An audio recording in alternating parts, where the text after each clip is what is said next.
Winter, 1875. 7 years since the boy named Timothy Caldwell vanished from the Missouri State Hospital without a trace. Across 3 Kansas counties, a quiet procession of deaths begins. Old veterans, worn farm wives, and bedridden elders slipping away under careful hands.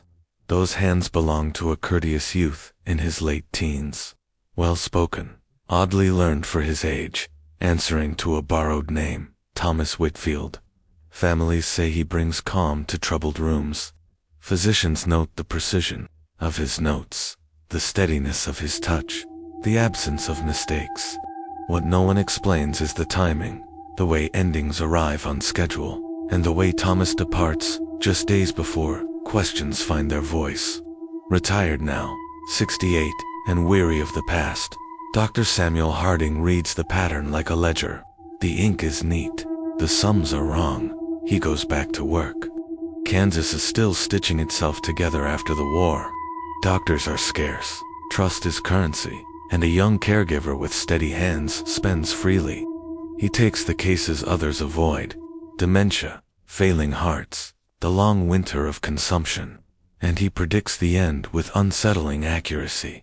When the last breath comes, his bag is already packed. Before grief finds its footing, Thomas Whitfield is a memory and a forwarding address. Harding has seen this choreography before. Neat journals, pale eyes, the calculus of harm disguised as care. If the name has changed, the experiment has not. The subject is older, the method sharper. Before we follow that trail into rooms with drawn curtains and silenced dogs, make sure you have seen part 1 of Timothy Caldwell's story. Context matters here. Subscribe to Unseen Anthology for the full series, and tell us in the comments what you remember from the asylum, where we last left the boy science could not explain. Tonight, we return to Kansas farmsteads and parlor rooms, to ledgers and death certificates. To a caregiver who studies endings the way others study scripture. He will ask the right questions, wear the right smile, and leave before suspicion learns to stand. The winter work begins again. And somewhere, a retired doctor opens his journals and turns the page to part 2. He has learned to weaponize kindness, to turn care into cover, and to measure grief like a scientist measures time.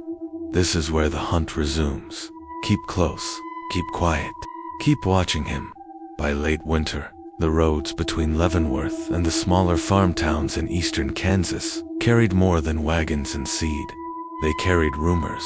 Someone's grandmother had gone easy in her sleep after a month of steady care. A wounded veteran, calmed by a young attendant with patient hands, slipped away without a struggle. The names changed, but the pattern refused to. Threaded through these endings was the same quiet figure, a 19-year-old who introduced himself as Thomas Whitfield. He looked like a solution. Polite without flattery, confident without swagger, Thomas carried an air that made anxious households breathe easier. He showed families how to turn mattresses, how to warm thin broth, how to time powders to ease the cough that never truly stopped. He listened more than he spoke. When he did speak, people remembered the way he made the impossible sound like a series of simple steps. Suffering, under his watch, became manageable. That was his gift. His references read like benedictions. Letters, inked in a dozen hands, praised his steadiness and discretion.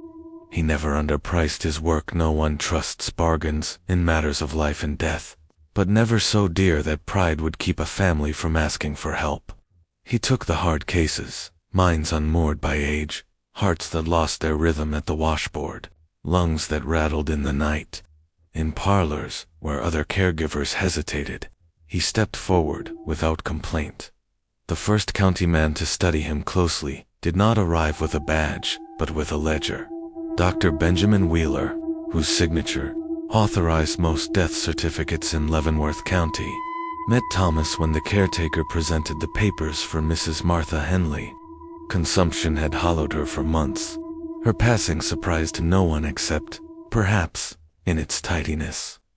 Thomas recited her final decline with a physician's cool order: pulse and respiration, color and cough, as if arranging numbers rather than memories. It was Wheeler's kind of language, and yet something in it felt borrowed. The young man's composure did not waver when the doctor asked 3 times about the final hour. No details strayed. No porch gossip slipped in to complicate the story. Then Thomas asked his questions calmly, precisely about how causes of death were chosen, whether home care notes counted as corroboration, what evidence satisfied the county when the infirm died at home. The words were clean. The intent behind them was not. Wheeler made a note to himself: he could not justify to anyone else.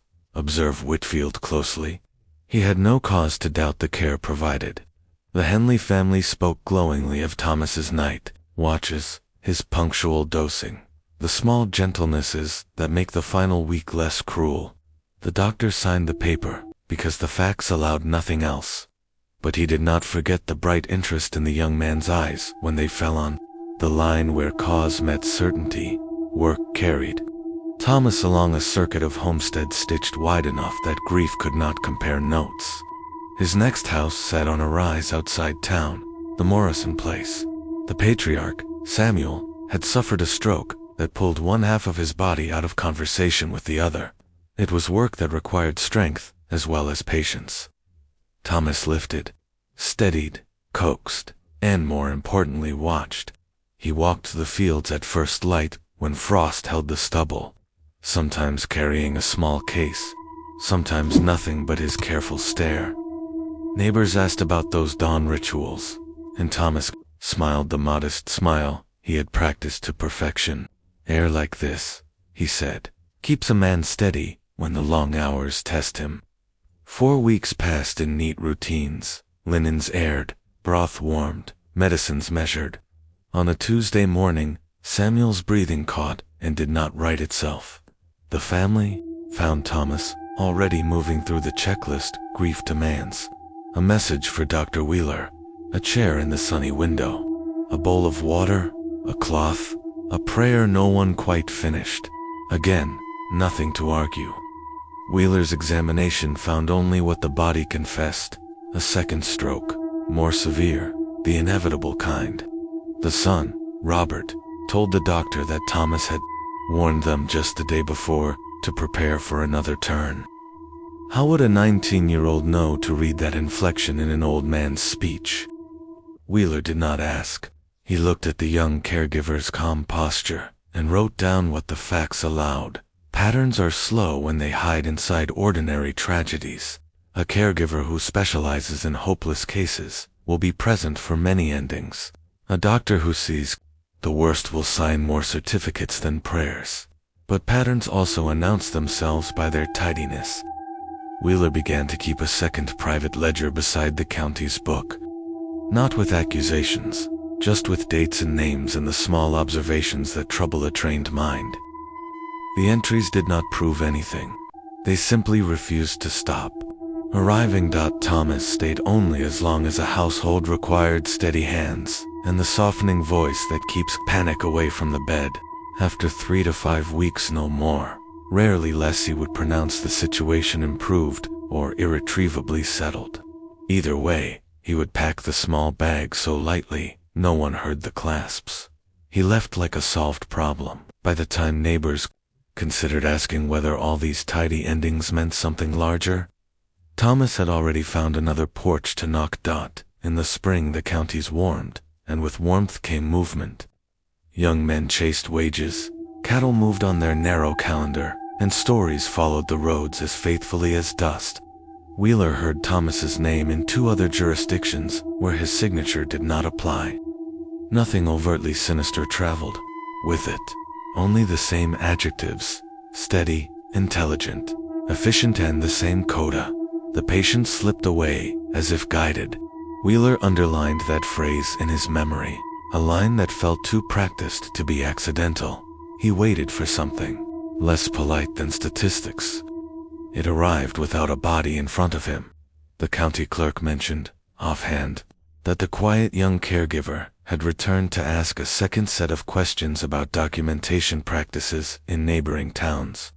Thomas's curiosity might have been admirable in another trade. In this one, its direction mattered.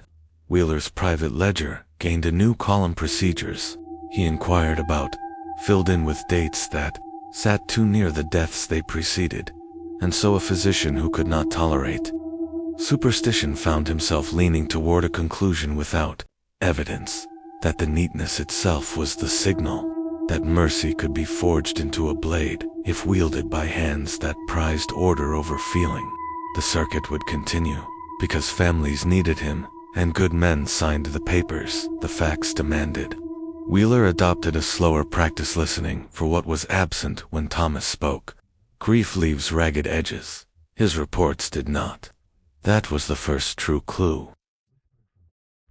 Kansas in 1875 still wore its scars openly.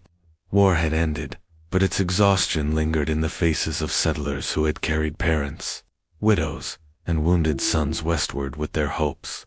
Doctors were few, miles were many, and families turned to a patchwork solution. Traveling caregivers who moved from farmhouse to farmhouse, lending hands and knowledge where a physician could not be justified or summoned in time. In that economy of need, a young man with steady composure and clean hands could become indispensable long before anyone learned to ask the right questions. Thomas Whitfield understood this perfectly. He introduced himself as 19, well-spoken, and acquainted with medicine through apprenticeship rather than formal schooling. He said he had grown up assisting a country doctor in Missouri, learning by observation and necessity, precisely the kind of story rural families found credible. His letters of reference, folded with care, came from names that sounded correct, even when a reader did not know them personally. Farmsteads, parishes, households on roads that could plausibly have intersected his own. Each testimonial praised his temperance, his discretion, and the comfort he brought to difficult rooms. He took the cases others avoided, where confusion had eroded memory, where consumption hollowed lungs, where strokes turned familiar hands strange. Thomas volunteered. He charged enough to be taken seriously, and not $1 more than a family's pride could tolerate. He stayed 2 to 6 weeks, long enough to establish a rhythm, short enough that neighbors thought only to remark on his diligence. He warned families gently about the direction of a decline, prepared them with honest words that felt like kindness, and seemed never surprised by the hour at which the end finally arrived. The official record did not quarrel with him. When Thomas carried a certificate to the county office after a death, Dr. Benjamin Wheeler would meet him with the gravity that attends such business. Thomas's summaries were immaculate: temperatures, respirations, the complexion of a cough, the steady pinch of a failing pulse, and his penmanship looked like a promise. Then came the questions, polite and precise. How exactly a cause of death was selected? What notes qualified as supporting evidence? How often an inquiry extended beyond the home when the deceased had long been infirm? Wheeler answered because he could not refuse correct questions, and kept a second set of answers in the back of his mind. The doctor's private ledger kept pace with the county's. He did not write accusations. He wrote dates, names, conditions, the duration of Thomas's stay, and the kinds of questions asked. A pattern prefers to be ignored when each entry can be called ordinary. But the neatness exhausted Wheeler's patience. Nobody's work is this even, he thought, except a man who irons away every wrinkle. And grief does not iron out. He began to notice what did not appear in Thomas's accounts: the small stumbles of memory, the hesitation, the misremembered night, the sudden aside that surfaces from genuine vigil. Absent, all of it. Thomas's radius widened as the years softened from frost to mud to dust. In one county he was the miracle of a household that had needed order. In the next, a name mentioned at church by a cousin of a cousin who'd found him dependable. In a third, the polite stranger who left before he could be properly thanked. He returned to no place soon enough for repetition to betray him. Months stretched between his appearances in any one township. Families remembered kindness, but not the sequences that wove those kindnesses into a net. With movement came discrepancies, small enough to be swallowed by grief. After a passing, a single gold locket unaccounted for, then dismissed as mislaid by tired hands. A handful of dollars believed, tucked in a Bible, now vanished, later chalked up to a memory that had cracked in sorrow. Men in their cups blamed cousins, women in their kitchens blamed themselves. Thomas said nothing at all. He walked at dawn and evening, with a small case the size of a carpenter's rule, returning always with the same quiet expression. Physicians did not haunt those walks, but one neighbor did, an old soldier whose sleep had never quite returned from the war. He told Wheeler later that the young caregiver had a habit of stopping at fence posts and staring at the distant lines of the town, as if measuring. The soldier had recognized the look from a different kind of field. Maybe he is simply thinking ahead, Wheeler said. The soldier shook his head. Men who count like that are not thinking about dinner. It would take a man with both clarity and standing to challenge the gentility that Thomas wore so convincingly. In Oskaloosa, that man lay in a bed he had occupied longer than he wanted to. Reverend Jonathan Hartwell, 67, afflicted with what his physician called a failing heart. Age had slowed him, but had not softened his mind. He had spent 4 decades listening to people try to tell the truth about themselves. He recognized when words were arranged to make a shape that did not match the feeling behind them. Elizabeth Hartwell hired Thomas because the household needed help she could not provide alone. Her father's breath shortened unpredictably, and his strength bled away in small, frightening increments. The new caregiver stabilized routines within days. Medicines appeared at the correct hours. Windows opened to the exact height the Reverend preferred for his morning reading. Broth tasted like something rather than like duty. Parishioners who visited commented on the improvement. Elizabeth slept more. That was Thomas's first prescription in every house. Rest them until they need you. 2 weeks passed, and the Reverend's color returned to something close to his old pallor, rather than the gray he had been wearing. Yet the old man's observations sharpened as his chest loosened. He told Elizabeth, in a tone that did not invite contradiction, that the young man's gaze did not match his touch. The hands tended, the eyes studied. Twice, he said, he woke to find Thomas standing motionless at the bedside, not checking the pulse or the covers, merely watching his sleep, as if trying to catch his dreaming in the act. Elizabeth listened, guarded by gratitude. She had seen Thomas carry her father as if he were a sacred object, and had heard him speak to the old man with respect, even when the pain made him sharp. Suspicion had to fight through that to find her. Still, the next afternoon, when she left the room to heat broth, she moved swiftly. She would come back in a moment, she told herself. Nothing could happen in that time. In kitchens, where care accumulates, moments lengthen themselves into dangers. What followed would force a county doctor to choose between plausible medicine and a patient whose mind he trusted more than most. It would also send a warning across county lines to the one man who had studied this kind of neat cruelty before and kept the notes to prove it. Elizabeth did not hear her father's usual call for water or scripture. She heard a sound that broke, shape in the throat, half prayer and half alarm. The bowl in her hands clattered as she ran. In the bedroom she found Thomas at the bedside, a pillow tilted in his hands, and the Reverend's face flushed the color of a dangerous dawn. He said he was straightening the bolster. The old man's eyes rolled and went gray. Thomas moved with practiced calm, turning the pillow aside, checking pulse and breath, calling Elizabeth by her first name, and telling her to open the window a hand's breadth. He spoke of fainting, of the fragile way weak hearts tip toward blackness in summer rooms. He showed no panic. He fetched a cloth and ordered the room, as if panic were beneath professional dignity. Elizabeth sent for Dr. Wheeler, because that is what discipline does next. Wheeler arrived with his case and his reserve. The Reverend's pulse had steadied but left a dangerous echo. The doctor asked Elizabeth to step to the parlor and studied the patient alone, ear to chest, eyes on the throat, hand on the wrist. When the old man's breath evened, he motioned Thomas from the room and closed the door behind him. The quiet between doctor and patient held a different temperature than the house, with no one to overhear. Reverend Hartwell forced out the words that his chest had tried to lock away. Someone had pressed the pillow over his face. He had fought for breath, found none, and heard his daughter's steps. The pressure had eased only then. He spoke without drama, the way he had delivered bad news from a pulpit. Wheeler listened. Grim, and the ash of doubt he had been keeping out of sight brightened.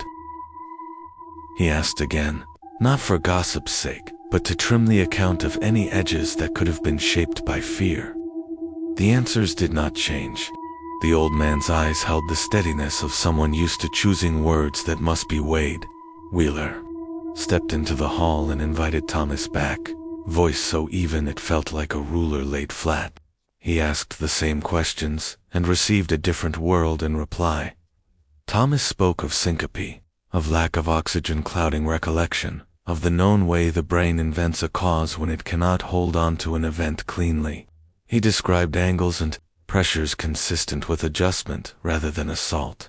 He apologized that his presence had frightened the family and offered to stay through the night, at no cost, to reassure the Reverend. He did not bristle. He did not break character. He waited for the doctor's verdict. Wheeler wrote cardiac incident on one line and private note to self on another. He could not arrest a young man on a narrative, nor could he ignore the authority of a mind that had shepherded a town's griefs for 40 years. He did what professionals do when certainty refuses to present itself. He began to gather a net of smaller certainties. He looked backward across the spring and asked the county clerk for lists by date, names. Accumulate into patterns the way dust makes furniture honest.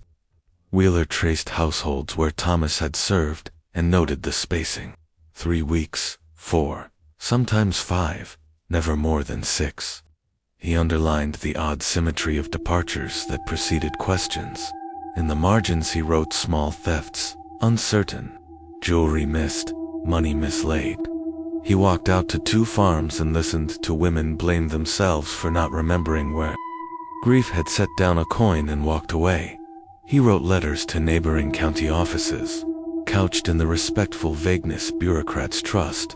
Had they seen a caregiver answering to Thomas Whitfield? Were there clusters of ordinary deaths that might share an attendant? Replies came back with courtesy and thin detail. A yes, a maybe, a name matched to a date that made his ledger ache. Wheeler widened the circle to Missouri, where the story of an apprentice to a country doctor might be confirmed. The answer did not arrive as confirmation. It arrived as alarm. A telegram, concise to the point of severity, bearing the name of a retired physician in Sedalia, Samuel Harding. Stop. Do not press him alone. Case dangerous. Will come. Harding's words carried a weight that had nothing to do with official title. They announced a prior acquaintance with this species of order, and an urgency that made Wheeler fold his private ledger inside his coat. Like contraband, Wheeler had read Harding's name years earlier in a medical journal that preferred polite euphemisms for the worst things people do. The article spoke of a boy who dissected cruelty like a school exercise, and then walked away from an institution whose doors were supposed to hold. The details had been scrubbed, but the shape remained, a mind that measured suffering to learn from it. 7 years had passed. Some lessons, it seemed, continued without supervision. Harding's reply changed the temperature of Wheeler's inquiry. This was no longer a doubt to be balanced against bedside manners. It was a case with a shadow and a history. The doctor began to catalog not only endpoints, but preparations. The dawn walks, the questions at the clerk's desk, the careful packing before grief could articulate suspicion. He kept his face neutral when he saw Thomas in town, and he waited for the man from Sedalia. Samuel Harding arrived 3 days after the telegram. traveling with the grim patience of a man who had rehearsed this return in his mind for years. He was thinner than the reputation that preceded him, hair gone white, the hands of a country doctor still steady enough to stitch a wound. In his satchel he carried 4 leather-bound journals from Missouri and a file of letters that had never found a proper home in any official archive. He shook Wheeler's hand without ceremony and asked to be taken first to the Reverend. Hartwell received him propped on pillows, eyes bright with the double clarity of recent fear and lifelong discipline. Harding did not announce theories. He asked the kind of questions that do not lead the witness, where the caregiver stood, whether the pillow had weight, what the room smelled like, which words were spoken just before the world narrowed to cloth and heat. The Reverend answered, without embroidery. He added details that a frightened man would be unlikely to invent: the slight turn of Thomas's wrists, the small scar at the base of the left thumb when the pillow shifted, the blank curiosity in his gaze when he thought no one was watching. Harding closed his eyes at the mention of the scar. He had catalogued it in a different season, on a different day, when a blond boy's hand slipped against a nail during a struggle in a barn. He asked Elizabeth, gently, about eye color and build. Pale blue, she said. Slight, but stronger than... He looked. Harding nodded, as if numbers had balanced. When he stepped into the hall, Wheeler saw the expression of a man who has finally found the name for a stubborn shape. "It is him," Harding said. "Not a resemblance, not a cousin. The boy from Sedalia, wearing a new set of manners." In the parlor, he opened his journals and traced the line that led from a farm child testing cruelty like tools, through the hospital's brief containment, to 7 years of rumor and death arranged to appear natural. He did not chase dramatic words. He spoke of deficits and adaptations, of curiosity without empathy, of the way intelligence will armor itself when conscience is absent. He explained what he had learned too late, that the boy adjusted to scrutiny faster than institutions adjusted to him. Wheeler understood 2 things at once: that his unease had been justified, and that this was no longer a local matter. Harding outlined the pattern Timothy preferred: short engagements, precise departures, observation disguised as devotion, and the pivot point that often betrayed him: questions about procedures, couched as professional diligence. He also warned of the new danger. He's older, which means he trusts his designs. That trust is an opening if you are prepared, and fatal if you are not. They went to the Hartwell desk and drew a map from memory. Wheeler marked the households Thomas had served. Harding added dots from other counties drawn from letters in his file: Missouri farms, Nebraska towns, a boarding house in Colorado, where a veteran had died with peculiar timing. The scatter looked like travel. The spacing looked like intention. Beneath the map, Harding wrote the name Timothy in a deliberate hand, then the alias Thomas beneath it, as if calculating an identity's exchange rate. Law prefers certainties and warrants. Time prefers neither. Harding proposed that they build both a case and a perimeter. He sent telegrams to sheriffs in adjoining counties, using language spare enough to be believed and urgent enough to be acted upon. He asked for quiet surveillance at the Hartwell house, for eyes on the street, for departmen to watch the platforms without turning their heads too quickly. He did not expect an immediate arrest. He expected a slip: a man who feels a net begin. Two form will show you where he believes the holes are. Thomas, meanwhile, altered his rhythm. He kept to the Reverend's schedule with care, but his feet found new paths at dusk. He stood longer on corners, where he could see the sheriff's office.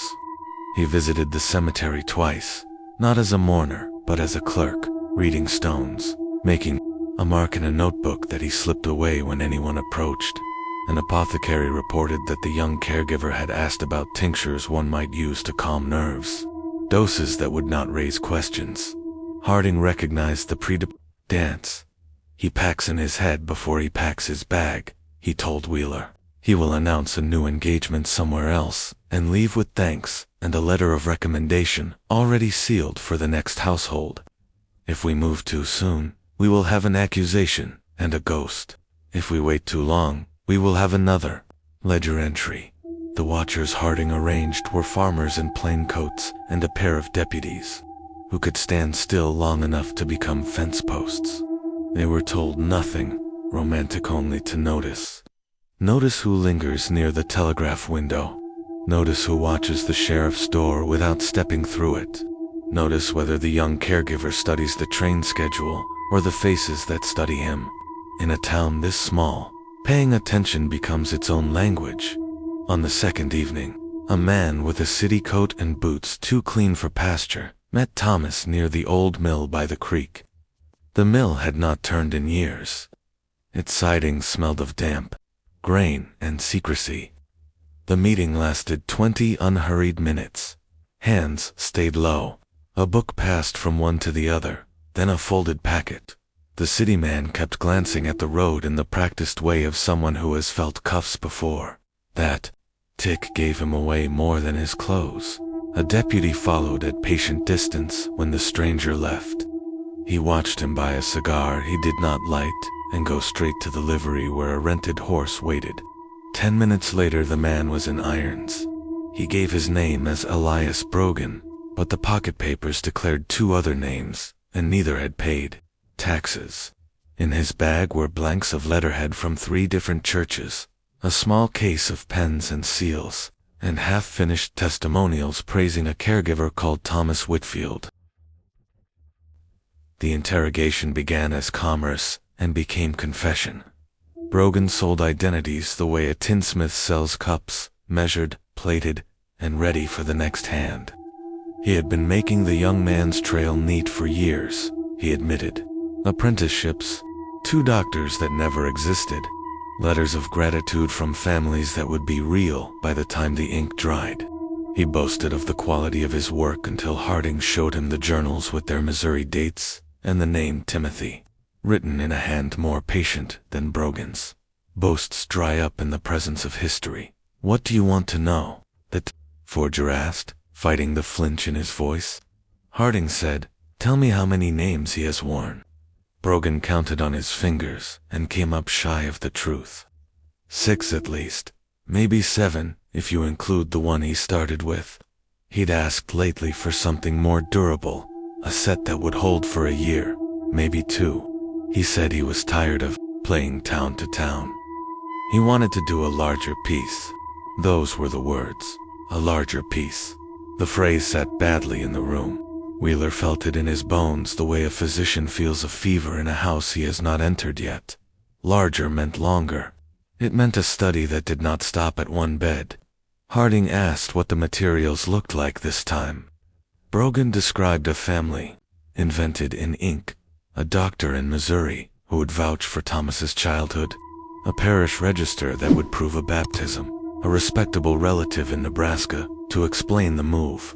He had prepared the references to open doors on a prairie where neighbors were miles apart, and doors stayed open to long for safety. Harding sent new telegrams on the strength of that one conversation. Narrower in scope and sharper in tone, he warned Nebraska sheriffs to expect a caregiver with perfect letters and a talent for arriving exactly when help felt like grace. He outlined a pattern without naming it: murder, short engagements, deaths that read as natural, a sudden departure. He asked that station platforms be watched and letters addressed to Whitfield or any recent alias be held without delivery. He included a detail only someone who had read the boy would add. He studies cemeteries when he is reinventing himself. Thomas, oblivious to the arrest he had precipitated, began his exit with a performance of responsibility. He told Elizabeth that the Reverend had stabilized enough to do without a professional's constant attention. He spoke of a new household in a neighboring county that had already sent for him and could not be kept waiting. He offered to remain 2 more days to ensure a smooth handover. He selected the script that would allow him to leave with gratitude rather than suspicion, which was always his preference. Harding declined to interrupt the routine that allowed a pattern to be caught in a hand. He asked the sheriff to place eyes at the depot and the road to the west. He placed himself at a window across from the general store with a view of both paths and the church spire that divided the town like a compass. He believed Timothy would attempt to outrun the net rather than tear it. He had always been a student of timing, not force. The last afternoon before the planned departure, Thomas visited the cemetery again, staying longer at the stones of those who had died in the previous month. He held a small notebook at his side, and wrote without moving his head, the way one does when one has been watched before. A farmwife saw him touch 2 markers, as if confirming a spelling. The names belonged to a young mother and an old man with no surviving sons. 2 identities, available for borrowing, a rapport in one, a reference in the other. It was the sort of calculation that made clerks nod and widows open doors. That evening, Harding saw the caregiver study the depot with a small, satisfied expression that looked like memory. He recognized the look. Timothy had worn it at 13, when he learned the rhythm of a guard's rounds. He will not take the noon train tomorrow, Harding told Wheeler. He will leave at first light, while the platform is empty and the baker is counting proofs. He loves empty spaces. He believes they are his to arrange. The men agreed on watches and rehearsed the dull choreography of waiting. Behind their caution stood a new fact: the presence of a man who manufactured pasts for a fee and had named a future that sounded like a verdict. Larger peace. The words would not stop, even when the town did, at last, go to sleep. Morning outpaced the plan by an hour. When Elizabeth brought coffee to the room Thomas had used, the bed was made tight and the bag was gone. A small envelope lay on the washstand, addressed in a neat hand that did not waste ink, Miss Hartwell. Inside, a note thanked her for her kindness and hoped for the Reverend's continued improvement. There was no farewell to the town, no forwarding direction, only the polite absence that had become his signature. Harding felt the absence like a sound cut off. He sent a deputy to the depot to late. The station master had sold 1 ticket at dawn to a young man who asked for the next westbound regardless of destination. He kept his hat brim low and paid in coins counted exactly, neither hurried nor slow. The platform boys remembered the calm. That, more than the face, was how he passed from place to place. Left behind, however, was what he had never left behind before, a record that wanted to be found. Perhaps he had been interrupted in packing. Perhaps he had intended to retrieve it later. Perhaps some part of him, as Harding would always suspect, wanted the work to be seen by someone worthy of reading it. The object lay where impatience hides things beneath the thin mattress, tight against the slats.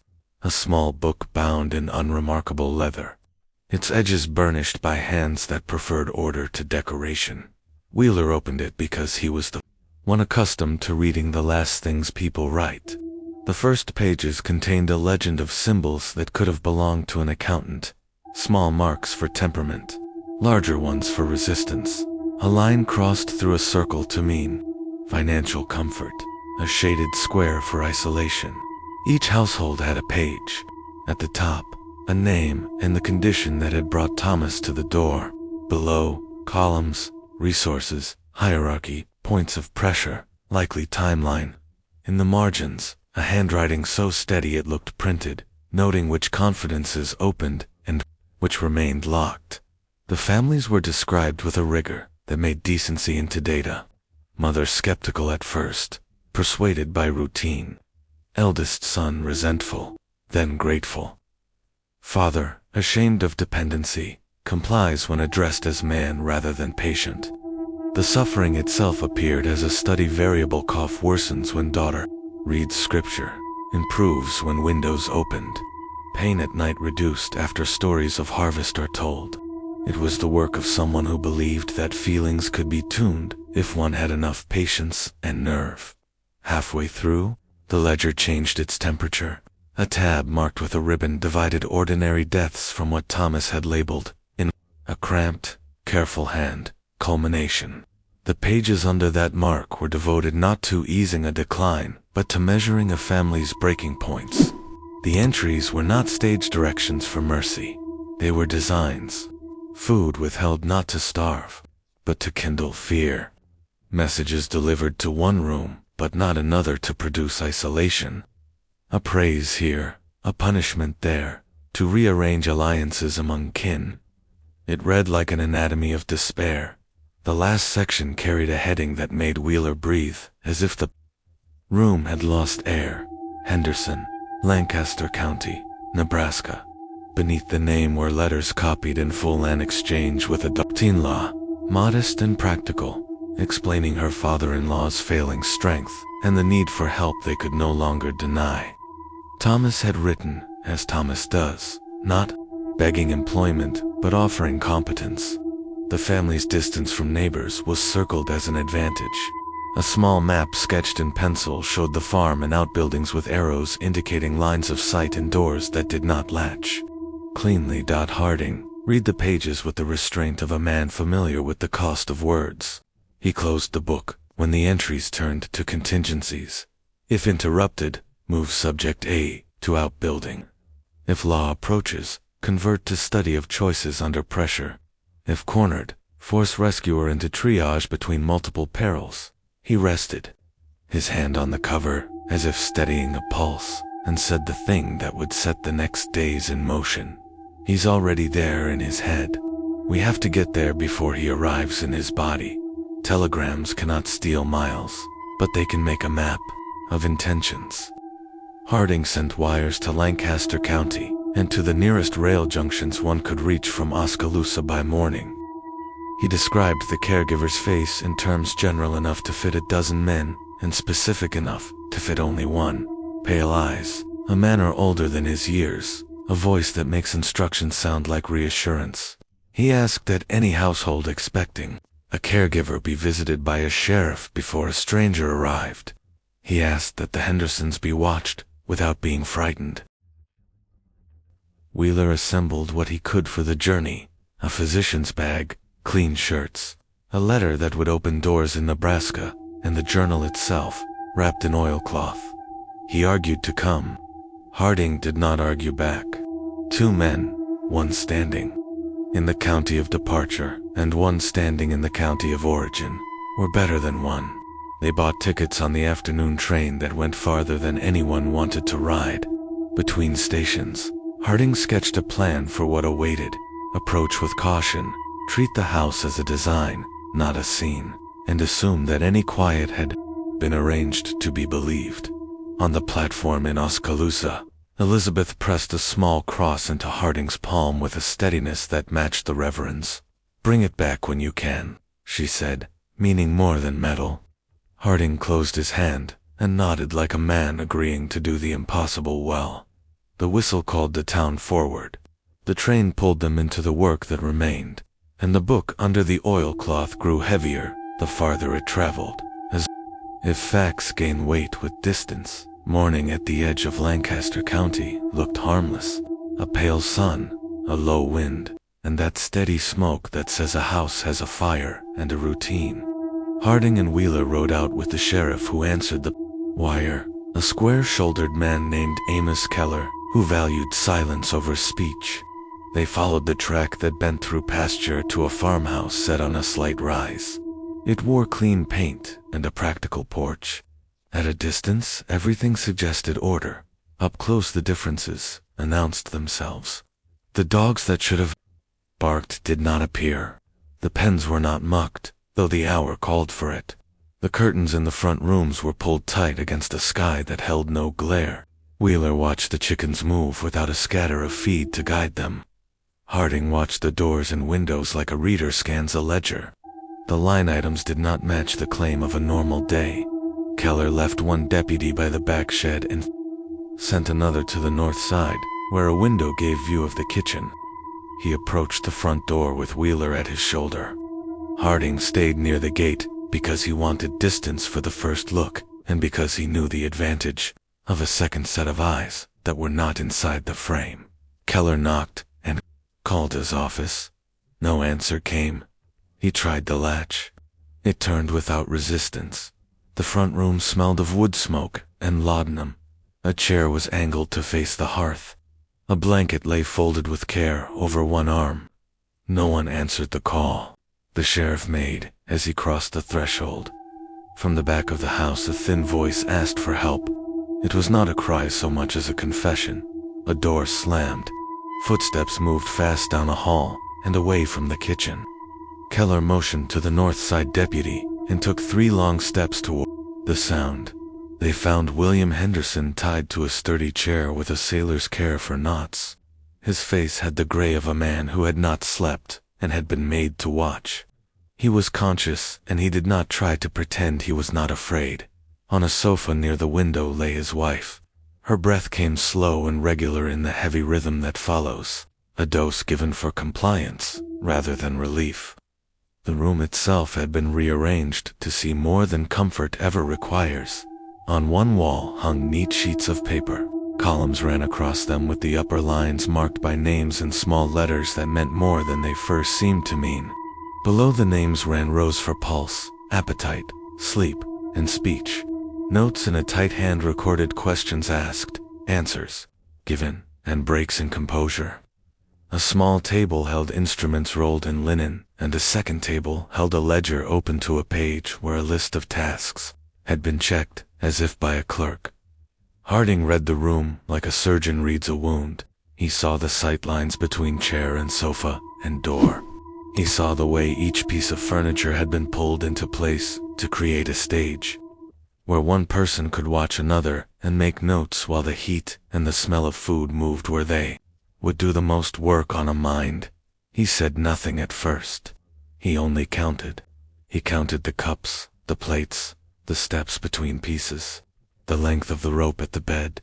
Mr. Henderson tried to sit taller, as if posture could make him more useful. He told Keller, in a voice that worried the edges of words, that the young man had been studying them. He said he had been kind in 1 hour and punishing in the next. He said he had made them choose who would be fed and who would be allowed company. And when they chose as a family, he had changed the rules to make the choice cut them instead of bind them. He whispered that the children were hidden somewhere on the property and that the doors to the outbuildings had been fixed to betray a rescuer who moved without care. Keller cut the knots, and Wheeler steadied the old man. Harding crossed the room to the papers and read 3 entries, then a 4th. Every word sounded like the same mind that had written the book under oilcloth. The ink gave the same measured weight to the risk of offense as to the weight of a heart. He turned his head and listened. The house gave back only the sound of a draft and the whisper of a drugged breath. Then the back window broke.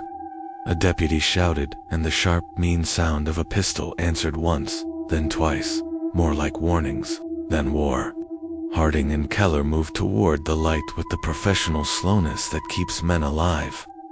Wheeler stayed with Margaret, counting her breaths like rosary beads and easing a blanket up to her chin. The house, having confessed itself as a stage, waited for the next act. In the yard, a young man stood with his palms open and his face arranged into innocence. He had grown into his bones since Sedalia, taller and whittled down by miles. The pale eyes were the same. The mouth held the same slight smile that meant satisfaction rather than comfort. He did not look at the deputies. He found Harding and stayed there, like a student recognizing a teacher in an unexpected place. "Doctor," he said, as if greeting a colleague in a hall. "I had wondered whether you would make it in time." "Do not approach," Harding told Keller, voice flat. "He is never only standing still." Timothy tilted his head, amused by the accuracy. "I'm glad you read what I left. It will make this simpler." He nodded past the men toward the house and the outbuildings. The neat geometry of a farm turned into a machine. There are choices to be made, none of them kind. He spoke without heat, like an engineer listing tolerances. "Where are they?" Keller asked, pistol steady, eyes moving as if to hold 3 directions at once. "Distributed," Timothy said, and the word carried too much pleasure. "The eldest son in the hayloft. I braced the inner ladder with a wedge that will fail if you jar. The beam, pull him wrong, and the floor gives." The daughter in the root cellar with a coal oil lamp turned low, and the vents blocked. Rush it, and you feed the flame. Delay, and the air goes thin. The children, in the well. The rope is sound enough if you pull evenly, but the police teeth are filed. Any jerk will seize and splinter the beam. You did not have to make this, Harding said. His voice held the old steady grief of a teacher, correcting a clever rune. Paper. I did, Timothy answered, and for the first time the veneer showed a seam. You and I both know why. You wanted data. I wanted certainty. Consider this a final examination. Can you save them all and still keep me? Can you force a system to choose? Keller cut through the thesis with orders. Mason, the Barno ladders. Tie a drag line, and come in from the hay door with 2 men on the ground to take weight. Harlan, the cellar no flame. Open the cook stove flue first, then pry the hatch an inch, and wait until you can breathe talking distance without coughing. I'll take the well house with the doctor. Wheeler, keep the old folks breathing, and look for more surprises. If anything looks too neat, walk around it before you touch it. Harding did not try to outshout the sheriff. He did what had kept Patience alive. He kept the man who planned the harm talking. You said larger work, he told Timothy. You put it into the forger's mouth. A piece that would be remembered. Is this it? A prototype, Timothy said, pleased by the chance to lecture. A way to understand how people allocate care under pressure. I chose a family because the variables are tight and the bonds strong. Communities are messier. But after this, perhaps he let the implication stand. Perhaps a town, perhaps a county. He looked toward the road as if imagining a larger diagram spread over map lines. Harding stepped closer by exactly 1 pace, enough to put himself between Timothy and the door to the well house. What happens when your subjects survive? He asked quietly. What data do you value then? Persistence, Timothy said. How quickly a fear recurs. Whether a man who has been tied will ever sit comfortably again, in a room with rope in it. Whether a woman who has been silenced will speak more or less. Whether children look toward the door when it opens or away. Whether faith changes its grammar after hunger. From the barn, the deputy called. Voice. A hoarse answer came down like a prayer, thought too late. James Henderson shouted that he was awake, that the floor felt wrong under him, that he could hear men below, and would do exactly as told. Good, Keller said under his breath. He and Harding hurried to the well house, which had been remade into a puzzle, a length of new rope laid over an older, trustworthy one.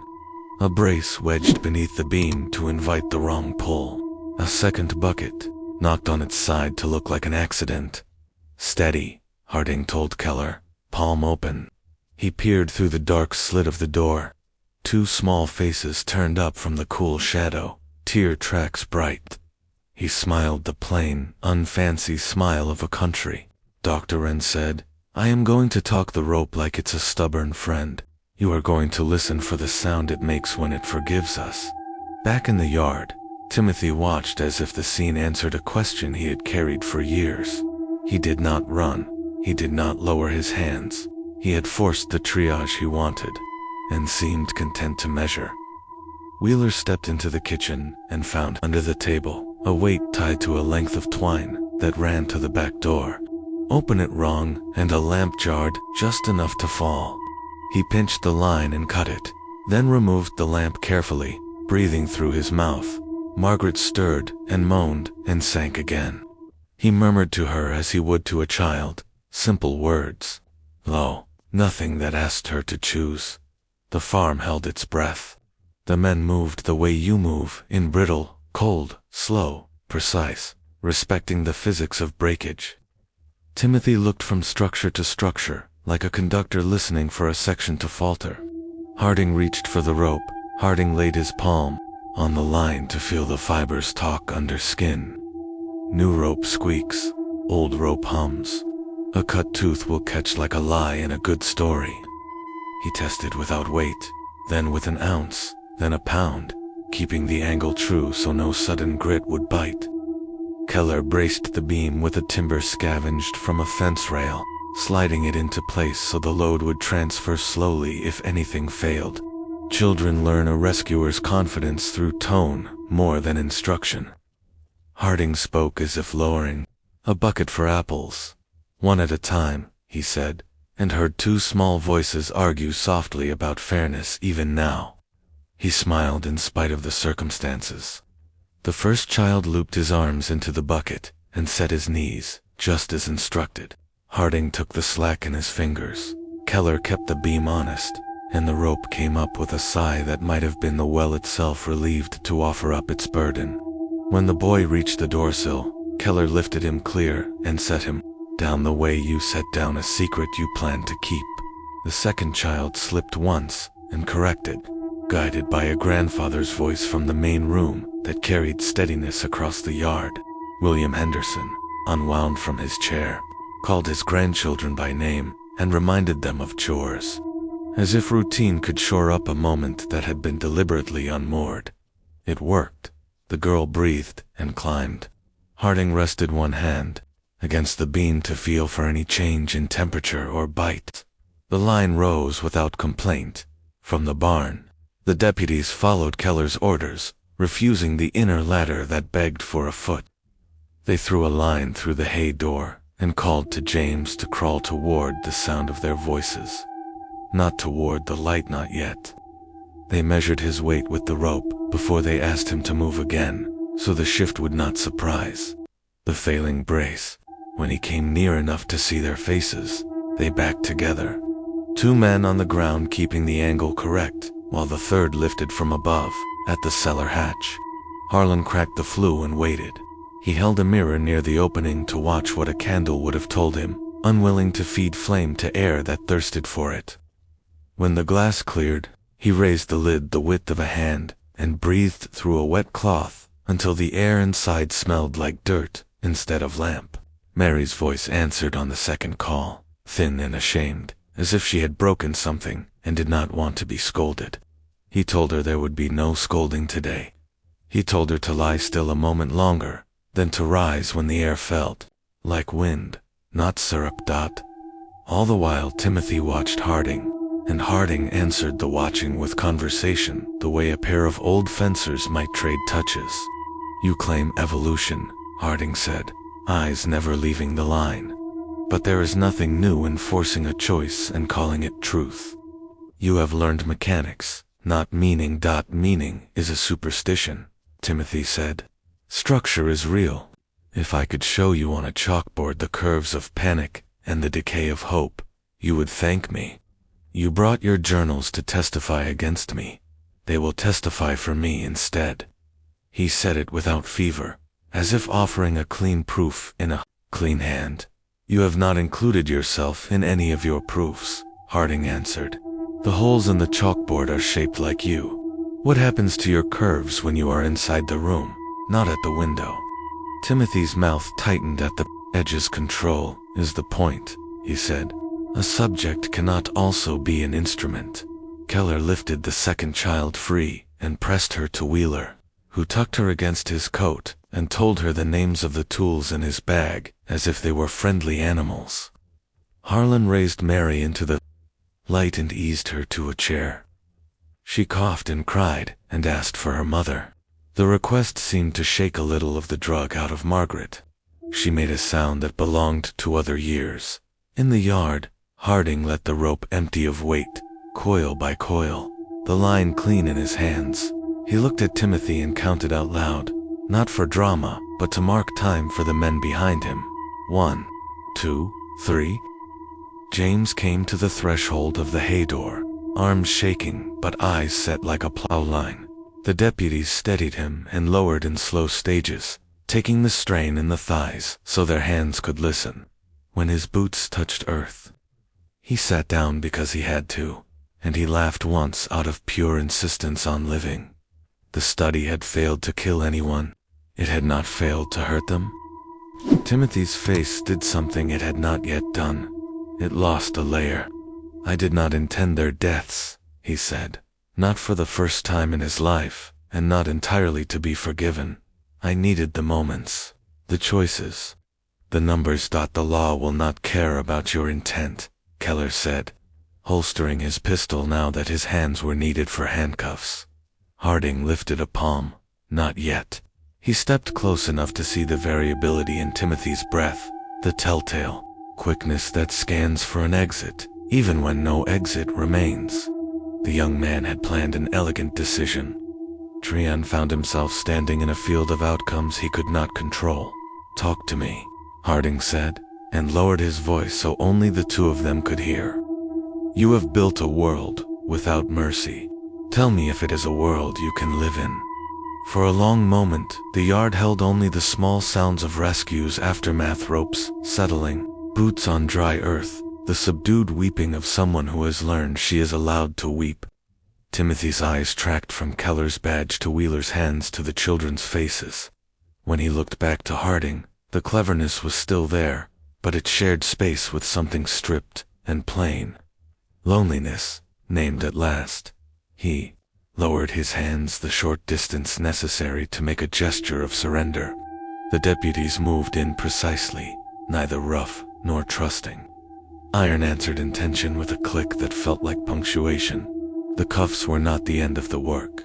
A trap like this leaves edges you must sand down carefully, or they cut newcomers. Keller posted a deputy at each outbuilding and walked the rooms again with Harding. Not as rescuers now, but as auditors checking accrual accounting. They found wedges in door frames designed to fall when jolted, a triplin threaded beneath a rag rug that would have sent anyone hurrying to help down hard on the hearth, and a second lamp placed just so that an anxious elbow would knock it toward cotton. Wheeler catalogued each with a strip of cloth tied near the danger and a line in his notebook: disarmed, removed, safe. Margaret woke to her daughter's voice and water on her lips. The first words she formed were not questions, but inventory. Where? All. And Wheeler answered them in order. Yes, for each that mattered, the kind of yes that holds. William tried to stand and nearly fell, refusing help until the last inch. Old pride, staging a brief, noble mutiny. Keller gave him a shoulder and pretended it was a handshake. The family gathered in the front room and sat as if a sermon were about to begin. What came instead was a list of what must be undone. Harding moved among the papers and took photographs of them in his mind. He knew better than to let the cold clarity of the layout eclipse the fact that people had bled time and courage here. He closed the ledger on the table with a calm hand and told Keller to bag it as evidence. On the last page, a narrow strip of paper had been tucked like a ribbon. Harding slid it free, a brief index of cross-references to other notebooks by date and county. The boy had intended a reader. He had not intended handcuffs. They walked, Timothy to the wagon between two deputies, who understood precisely how close one should keep a dangerous man. Not so near he can lean into you, not so far he can turn fully. He did not resist. He did not sag. He moved like someone considering how weight travels through joints and how iron alters that travel. As Keller lifted him up, Timothy turned to the porch and looked at the family in one long, unblinking glance that did not apologize and did not gloat. It measured, on the road to the county seat, Harding Road facing him. The field slipped by like pages. For a while, neither man spoke because something about successful rescue instructs even the talkers to be quiet. Then Timothy said, not to the sheriff or the deputies, but to Harding alone, I am glad the children are safe. It is better data. Harding held his eyes. No, he said, not to correct a thesis, but to correct a person. It is better because they live. Timothy accepted the correction as if it belonged on the blackboard. He shifted to inquiry. You found the ledger? There are others 43 deaths documented in equal rigor. You will want them. Harding let the bait pass, so it would not set a hook.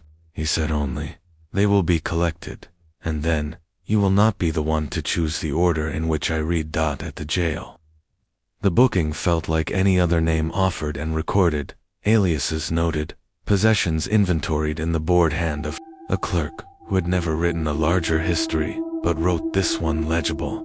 In Timothy's bag they found a roll of clean bandage, a small bottle of laudanum decanted into an apothecary's plain glass, and a second notebook that indexed cemeteries by county and recent burials by date. Wheeler held it, as if it might burn his fingers, and then passed it to Harding, who slipped it beneath the oilcloth with the journal from Oskaloosa. Evidence has gravity. The stack gained weight. Keller handled the first questions without ceremony. He asked about the traps, and got explanations that were more lecture than confession. He asked about intent, and received the same cool abstraction as in the yard. I wanted to see choice, not death. He asked about the ledger in Timothy's mouth. Paused a fraction of a second longer than it had paused for any other topic. A seam in the binding. It is organized research, he said, as if that description made it clean. Harding requested time alone supervised, through the bars, within earshot. Keller granted it, because he had watched the rescue, and understood that this conversation, conducted calmly, might prevent a future one conducted with guns. Harding placed his hand on the iron at chest height, not gripping, not leaning, just locating himself in space. He spoke not of crimes, but of continuity. You have been working without a teacher, he said. You chose me because I wrote you down first. You are still performing for the room with the notebook. Timothy's expression did not change, but he did not pretend the point had missed. You once told me that what I lacked could not be taught, he said. I have been testing the claim. What did you learn? Harding asked. That repetition refines method, Timothy answered. That understanding does not arrive with refinement. He considered the sentence as if tasting it. That is an irritation, not a regret. Harding did not speed up. He asked if there were other houses arranged, like the Hendersons. Not arranged, Timothy said, observed. Yes. He listed towns. He listed only those he was certain Harding would find anyway. He took a small pleasure in accuracy. Harding led him. The list deepened the case. It also mapped years of corridors through which the boy had walked, measuring. News runs faster than trains, when the headlines are simple words in large type. Caregiver arrested after orchestrating family ordeal. Doctor from Missouri identifies. Suspect in series of deaths. The county seat filled with interest that smelled like bread and ink and fear.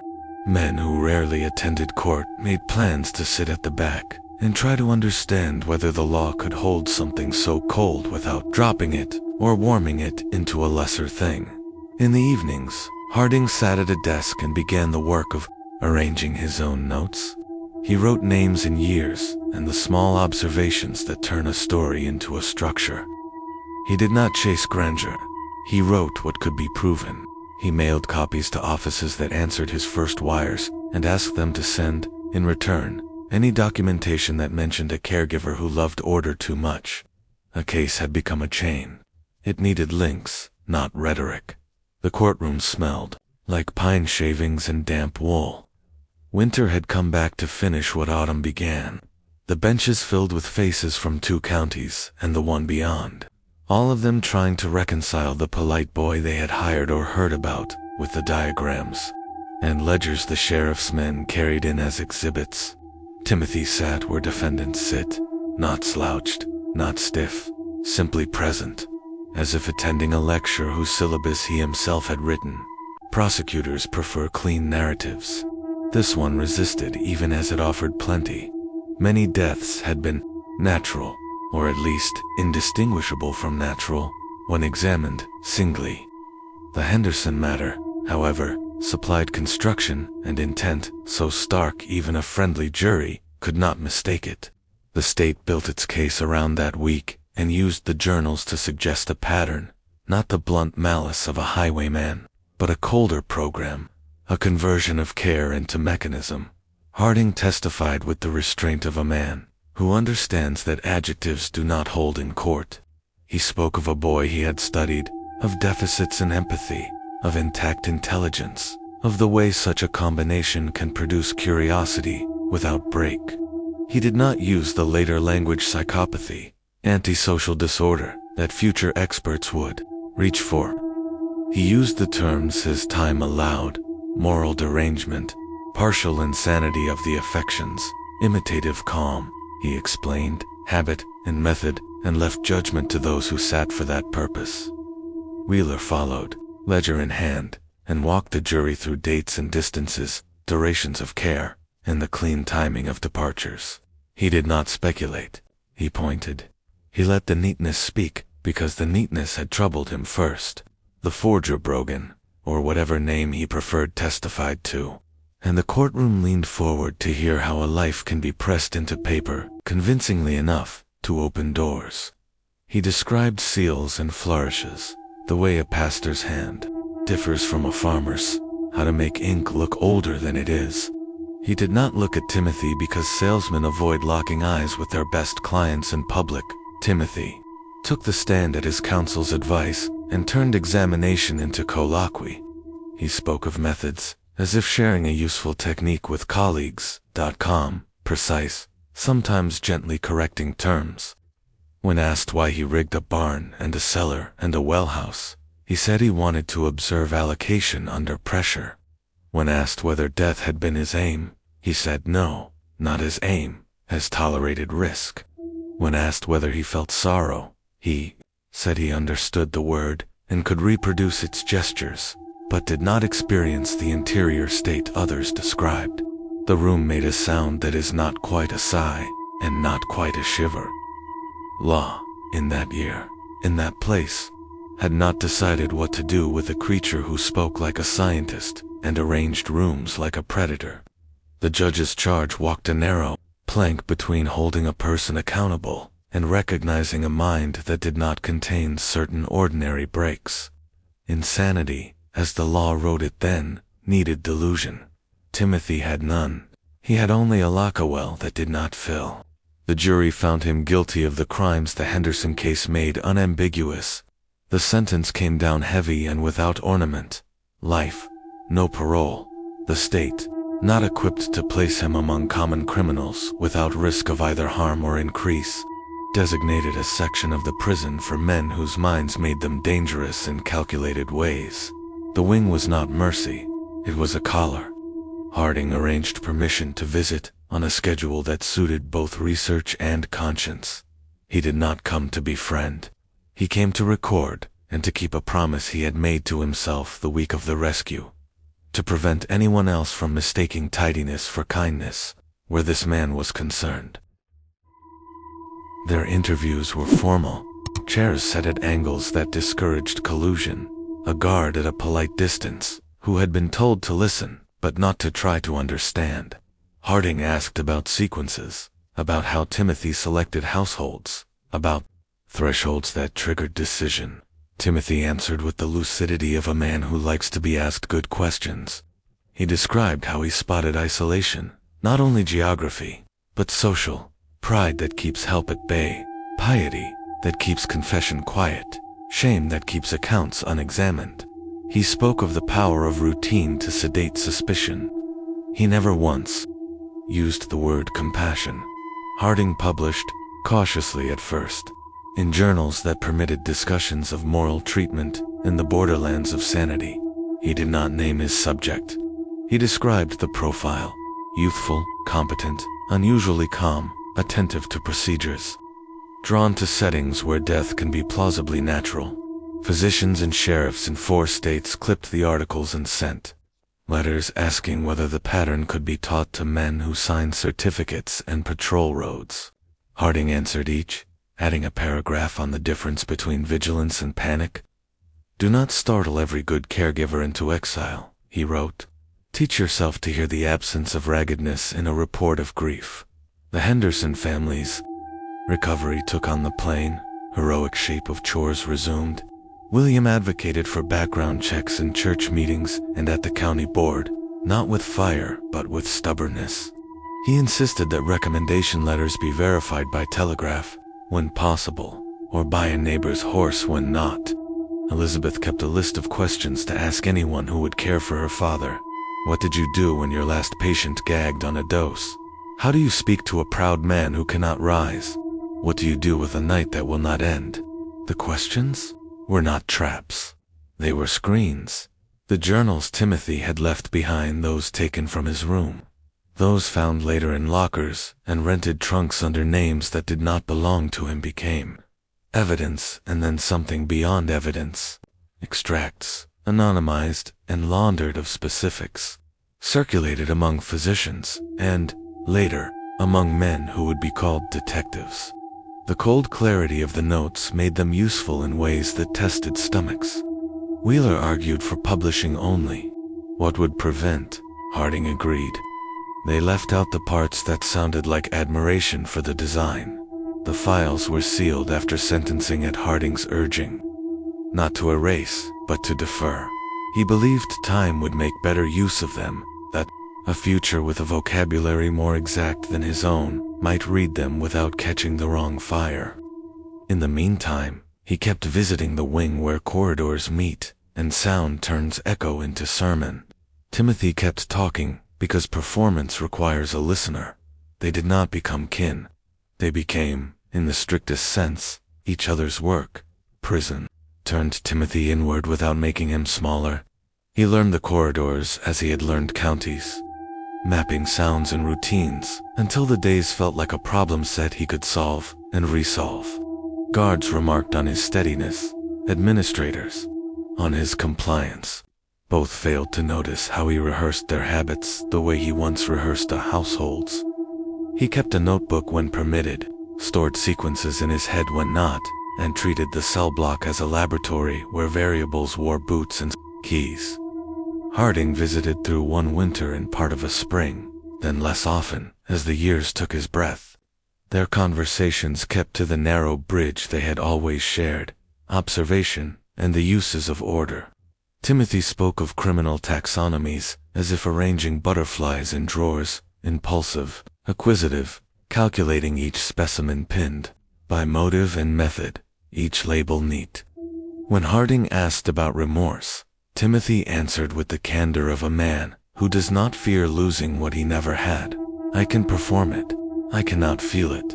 The performance is convincing. The feeling, absent. Decline came to Harding the way winter comes to fields, first at the edges, then all at once. On his last visit, he handed the guard a letter authorizing continued access for colleagues, and a small envelope he asked to be given to Elizabeth Hartwell, should she ever inquire after him. Inside lay the cross she had pressed into his palm on the platform in Oskaloosa, and a note, returned with gratitude, not with victory. His final journal entry balanced severity with prayer. I have chased order into rooms where it wore a mask of kindness. Understanding is not absolution. Vigilance is not vengeance. Keep both. Outside the prison walls, the Hendersons built a future along the grain of ordinary work. James returned to the fields with a limp in his courage that did not show in his stride. Mary found her voice again by speaking softly to her mother until both could stand silence without fear. The grandchildren learned to laugh at the wellhouse door before they could pass it without tightening their fingers. William spoke at church and in town meetings about verification and watchfulness. And because he did not accuse, people listened. The county adopted questions that should always have been asked. The files Harding assembled were sealed at sentencing and released to researchers decades later, when language had finally learned to name what he had described. Psychiatrists and early profilers read the ledgers with a care that tested both appetite and ethics. They learned to hear what Wheeler had taught himself to hear, the absence of raggedness and grief. The too-even cadence of a narrative that should shake. Extracts entered training manuals. Patterns were used to prevent rather than to sensationalize. A case became a curriculum.com. Is not kindness? Neatness is not proof. Ask one more question than politeness requires. Timothy aged without softening. He became a neat old man with pale eyes that held two schedules, even when schedules no longer held him. He taught a literacy class because it gave him access to stories. He advised a warden on cell block efficiencies because advice made him necessary. He never petitioned for parole with anything but the same competent form letters he might have drafted for someone else. In his last recorded interview, months before death in 1923, he described his one regret as infrastructural. With better facilities, he said, I could have produced work of lasting scientific value. The sentence landed like cold iron. He died at 67, buried without fanfare. The grave marked with a number on a small metal plate. What remains are questions that refuse to be sorted and shelved. Was he born without the mechanism that allows one life to matter to another, or did early harms strip it away? If a mind can be this clear and still choose harm when relief is available, what instruction is strong enough to turn it? Where should pity end and protection begin? Harding left no catechism, only a method. Attend, record, resist the comfort of neat stories. Measure mercy against risk, and stand in the doorway long enough to see whether the room is arranged for care or for control. Return, finally, to the morning in Nebraska, a rope speaking under the hand, a cellar breathing again in thin air, a barn loft holding as two men learn to move together without haste. That is the counterweight to the ledgers. Not argument, not theory, action that refuses the choice a cruel mind tries to force. The difference between data and witness is a body lifted into light. The difference between curiosity and conscience is the hand that does not let go. Harding did not live to see how completely his notes would be mined. He died in 1877, 1 year after sentencing. Having kept a promise, he never spoke aloud, to follow the pattern until it broke. In the small, clear prose of his last pages, he wrote what might be the only blessing such work can claim. May those who come after me learn to love disorder where disorder is human, and to doubt order where order serves harm. There is no triumph here. There is only the work of keeping watch. The echo of the case travels farther than the graves of its participants. It lives in the way a county clerk pauses over a too-perfect narrative, in a daughter's decision to sit up one more night, in a deputy's habit of walking around a neat arrangement before placing a hand on it. It lives wherever compassion refuses to be turned into a tool. If there is an answer, it is not an argument. It is a vigilance that keeps faith with the living.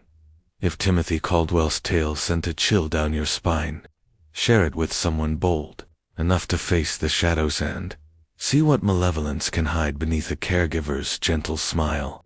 Keep Unseen Anthology digging up history's darkest corners by smashing that like button. It tells the algorithm you're ready for more. Subscribe and hit the bell so you won't miss the next haunting chapter as we follow his trail of ledgers, forged names, and silent counties. Drop your thoughts in the comments. Was it Wheeler's meticulous ledger, the eerie cemetery notes, or the sinister precision of the wellhouse trap that struck you most? Was Caldwell born without empathy, or did cruelty carve it out of him? And most importantly, how would you guard your own family from kindness